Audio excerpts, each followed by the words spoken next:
बच्चों आज हम वर्कशीट नंबर 3 करते हैं, जिसमें ये 9th क्लास की वर्कशीट है और इसमें चैप्टर 2 को कवर किया गया है। तो ये वर्कशीट नंबर 3 जो 9th क्लास के लिए है, इसमें हिंदी और इंग्लिश दोनों मीडियम में वर्कशीट है। पहले हम हिंदी में बात करते हैं, फिर इंग्लिश में करेंगे। तो हिंदी के अंदर हम पहले पढ़ चुके हैं मिश्रण और विलयन। आज हम बात करेंगे निलंबन की। निलंबन क्या होता है कि जैसे आप घर के अंदर करके देख सकते हैं, एक आप कांच का ग्लास लें, उसको पानी से भर लें और उसमें थोड़ा मिट्टी डाल लें।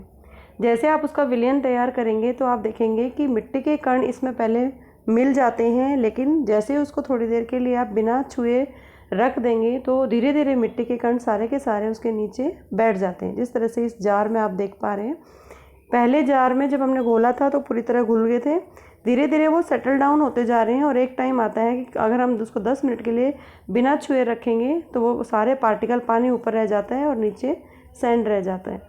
तो आपने देखा कि जब आपने मिश्रण बनाते हैं तो विलयन तो है, लेकिन विलयन नहीं, उसको हम क्या बोलेंगे, निलंबन कहेंगे। निलंबन में क्या होता है कि अब हम विलयन के अंदर 2 पार्ट पढ़ चुके हैं। एक होता है विलेय जो कम मात्रा में होता है और दूसरा होता है विलायक जो ज़्यादा मात्रा में होता है। ये दोनों पार्ट हैं विलयन के, लेकिन यहाँ पर ये घुले हुए होने चाहिए। समांगी मिश्रण होता है विलयन, लेकिन निलंबन एक विषमांगी मिश्रण है, क्योंकि इसमें जो विलायक है पानी ऊपर रह जाता है और जो सैंड है वो नीचे है। विलेय जो कम मात्रा में है मिट्टी के कण हैं और विलायक पानी है। जो मिट्टी के कण पानी के अंदर नहीं घुलते हैं तो वो अस्थायी रूप से पानी के अंदर सस्पेंडेड रहते हैं, बिखरे रहते हैं और हमें आँखों से वो स्पष्ट दिखाई देते हैं। तो यहाँ पे ये प्रॉपर्टी आई इसकी कि जो निलंबन है वो किस तरह का मिश्रण है, विषमांगी मिश्रण है। आगे देखते हैं इसमें।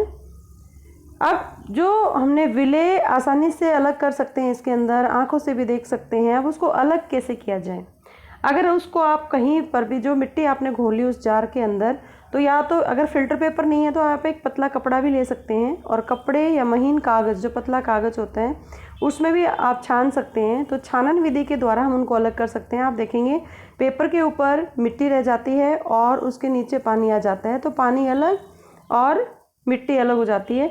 या सिंपल तरीका भी होता है कि जैसे आप जो अस्थायी सॉल्यूशन था, निलंबन था, जब मिट्टी पूरी नीचे बैठ जाती है ग्लास के अंदर तो ऊपर ऊपर आप निथार सकते हो। निथारन विधि बोलते हैं उसको। पानी अलग कर लें और मिट्टी अलग कर लें, लेकिन पानी में फिर भी कुछ इम्प्योरिटीज़ रह जाती हैं तो उसको आप कपड़े में छान के उनको सेपरेट किया जा सकता है। तो फिल्टर एक छानन विधि से हम इसको अलग कर सकते हैं, विलेय और विलायक को, निलंबन के। अब निलंबन के गुण की हम बात करते हैं कि निलंबन के गुण क्या हैं। पहला गुण जो आपने देखा कि ये विषमांगी है, क्योंकि इसके घटक हमें अलग अलग दिखाई देते हैं। आपने 2 चीज़ों को घोला, एक आपने रेत और एक पानी। जब आपने उनको घोला तब तक वो सस्पेंडेड उसके अंदर दिख रहे थे, निलंबित दिख रहे थे, लेकिन थोड़ी देर के बाद वो सेटल डाउन हो जाते हैं। तो ये अस्थायी मिश्रण है। अस्थायी मतलब उसमें कुछ देर के बाद उसकी पोजीशन चेंज हो रही है, उसकी कॉन्स्टिट्यूशन चेंज हो रही है, तो इसको हम विषमांगी मिश्रण कहते हैं। क्योंकि कुछ टाइम के बाद ये मिश्रण के कण हैं नीचे बैठ जाते हैं और वो अस्थायी हो जाता है, इसलिए विषमांगी मिश्रण है। दूसरा पॉइंट इसमें है इसकी प्रॉपर्टीज़। इनके कणों का आकार बड़ा, तभी तो हम देख पा रहे हैं इसको, क्योंकि कणों का बड़ा आकार नहीं होगा तो हम अपनी आंखों से नहीं देख पाते। जैसे हमने चीनी और पानी के घोल में देखा था कि चीनी घुल जाती है लेकिन वो घुलने के बाद हमें दिखाई नहीं देती, तो वो विलयन का एग्जाम्पल था। रेत और पानी निलंबन का एग्जाम्पल है। तीसरा पॉइंट है जो निलंबित कण होते हैं वो प्रकाश की किरण को फैला देते हैं। मतलब जैसे टिंडल का प्रभाव होता है कि हम लाइट पास करेंगे निलंबित जो भी मिश्रण है उसमें से, तो उसका जो मार्ग है, वो उसका जो रास्ता है वो हमें साफ दिखाई देता है। उसके पार्टिकल्स कहाँ सस्पेंडेड है उसको हम टिंडल प्रभाव कहते हैं। लेकिन वो तब तक होगा निलंबन में जब तक उसके कण नीचे नहीं बैठ जाते। अगर वो नीचे बैठ जाएंगे तो पानी में अगर लाइट पास करेंगे तो उसके कण आपको दिखाई नहीं देंगे। इसका मतलब वो विलयन बन गया एक तरह से ऊपर, और उसके पार्टिकल स्कैटर नहीं कर पाते लाइट को और वो हमें पूरा तरह से उसका रास्ता दिखाई नहीं देता है। फोर्थ पॉइंट है कि निलंबन के जो कण हैं उनको हम छानन विधि के द्वारा अलग किया जा सकता है। तो ये 4 प्रॉपर्टीज़ हैं। अब इसके बेस पे, पूरे पैराग्राफ के बेस पे हमें इन क्वेश्चंस को अपनी कॉपी में नोट करना है और साथ साथ ऊपर से आपको इसके सारे आंसर मिल जाएंगे। क्या निलंबन में से प्रकाश का पथ दिखाई देता है? कारण लिखिए। तो ये वाला पॉइंट जो मैंने अभी डिस्कस किया वो उस कंडीशन में होगा जब तक वो पार्टिकल्स नीचे नहीं बैठ जाते, तभी वो कण दिखाई देंगे। अगर वो बैठ जाते हैं तो कण दिखाई नहीं देंगे। दूसरा है निलंबन और विलयन। इससे पहली जो वर्कशीट थी, वर्कशीट नंबर 2 जो आपने किया कॉपी के अंदर, उसमें विलयन के गुण थे और ये निलंबन के गुण है। दोनों में अंतर स्पष्ट करें, टेबल बना के लिखें उसको, कि एक तरफ निलंबन लिख दिया एक टेबुलेटिंग फॉर्म में, यहाँ निलंबन लिख दिया, यहाँ आपने विलेन लिख दिया, उसके 2-2 3-3 पॉइंट्स वो अंतर स्पष्ट करके लिख दें। उसके बाद क्वेश्चन नंबर 3 है, इनमें से निलंबन छाटिए। जैसे आटा और पानी, ये खुद आप करके देखेंगे, ये मैं नहीं बताऊंगी आपको। आटे और थोड़ा सा पानी लेना और थोड़ा सा आटा लेना, उसको घोलेंगे तो क्या वो रेत और पानी की तरह दिखाई देता है? ये खुद अपने आप सेल्फ एक्सपेरिमेंट करें और आइडेंटिफाई करें कि ये विलयन है या निलंबन है।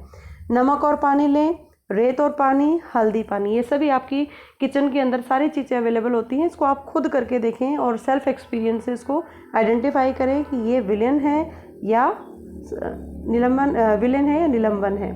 उसके बाद क्वेश्चन नंबर 4 है, निलंबन के कोई 3 गुण लिखिए। तो 3 गुण इस बॉक्स के अंदर अवेलेबल हैं, इस तरह से आप इसको कर सकते हैं। नेक्स्ट, अब हम इंग्लिश के वर्कशीट्स की बात करते हैं। जो बच्चे इंग्लिश मीडियम के हैं वो कैसे करेंगे इसको। जो थर्ड वर्कशीट है, it is about suspension. Suspension means when we prepare a solution of soil and water in a jar, just like this, first jar, then the particles mixed in the water, but after some time when we leave it or settle down, then after some time you can see one by one the fourth jar, if you see properly, water is above and the some जो sand particles हैं they are settled down on the in the bottom of the jar. So this is the unstable solution, and when we prepare the mixture, it is not a solution but rather than it is a suspension. In this mixture, the solute particle like soil particles are not dissolved in the solvent, but they remain suspended in the mixture. And these particles can be seen with the naked eye. So, what kind of the mixture is this? This is homogeneous mixture. You have to note down this. Okay, what is homogeneous mixture or suspension is what kind of the mixture is this? Now, the next is when we dissolve the solute in the solvent, it can be easily separated by some method, just like when we dissolve water and the salt or water and the sugar, we cannot separate them through the filtration process, but here sand and the water is easily separated by the filter paper. If filter paper is not available at your home, then you can use fine cloth, very important, very fine cloth you can use to filter this solution or the suspension. Suspension is also a type of mixture, that is heterogeneous mixture. Now we will study about the different properties of suspension. The first property is suspension is heterogeneous mixture. Heterogeneous, it is unstable. Second, you can also identify the second point. Why it is unstable? Because solute particles settle down when we leave it undisturbed in the nature. So it is unstable in nature. Second is its particle size is very big, so we are able to see them with the naked eye.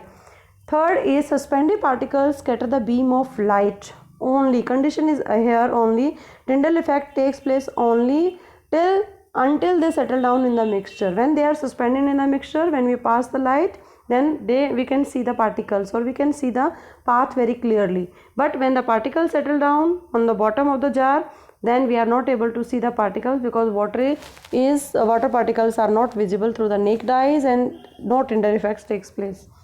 Fourth one is these can be separated by filtration process. So this is the worksheet, these are the paragraphs, and on the basis of these paragraphs we have to do some questions in your notebook. First question is the path of light visible in the suspension? Yes, but you have to give the region, that is the region we have discussed above. Second is differentiate between suspension and the solution. Suspension, this worksheet describe about the suspension, and the worksheet number 2 describes the solution. So link these two worksheet and make a table where we have written the solution and here we have written the suspension, and then give these 2-3 points to differentiate between these two terms. Next, question number 3, which among the following are suspension? This is the activity you have to do at home. Everything is available in your kitchen. You can use flour means atta, and salt and water, as well as sand and water. Turmeric means haldi and water. You can also identify which one is the solution, which one is suspension. So do these activities at your home and identify these solutions or the mixtures as suspension or solution. Question number 4. Write these properties, 3 properties of suspension. Then 4 properties are given above. You can take any 3 and write down in your notebook. I hope you like it and you understand the concept of suspension. Keep watching Super Vigyan. Thank you so much.